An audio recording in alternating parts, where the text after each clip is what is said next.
আজ ৬ ডিসেম্বর স্বৈরাচার এরশাদের পতন দিবস। ১৯৯০ সালের এই দিনে তথা ৬ ডিসেম্বর বাংলাদেশের গণতন্ত্রকামী জনতার দীর্ঘ আন্দোলন সংগ্রাম এবং গণ অভ্যুত্থানে স্বৈরশাসক এরশাদের পতন হয়েছিল। তার পতনের মধ্য দিয়ে অবসান হয় ৯ বছরের স্বৈরশাসনের, মুক্তি পায় গণতন্ত্র। ১৯৮৩ সালের ফেব্রুয়ারিতে ছাত্র সমাজের তীব্র প্রতিবাদের মধ্য দিয়ে শুরু হয় স্বৈরাচার বিরোধী আন্দোলন। ক্ষমতা ধরে রাখতে স্বৈরাচার এরশাদও শুরু করেন দমনপীড়ন। ছাত্রদের রক্তে রাজপথ হয় রক্তাক্ত। ছাত্র আন্দোলনকে ঘিরে রাজনৈতিক দলগুলোও মাঠে নামে। নতুন গতি পায় স্বৈরাচার বিরোধী আন্দোলন।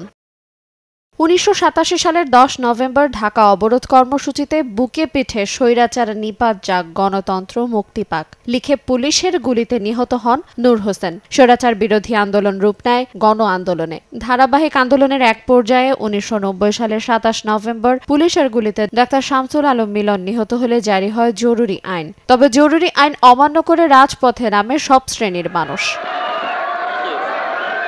টানা আন্দোলনে নড়বড়ে হয়ে পড়ে এরশাদের মসনদ। তখন ৪ ডিসেম্বর রাতে অনেকটা নাটকীয়ভাবে ৩ জোটের সিদ্ধান্ত অনুযায়ী পদত্যাগের ঘোষণা দেন এরশাদ। পরে ৬ ডিসেম্বর এরশাদ আনুষ্ঠানিকভাবে পদত্যাগ করলে বিচারপতি শাহাবুদ্দিন আহমদ শর্ত সাপেক্ষ অস্থায়ী রাষ্ট্রপতি হন।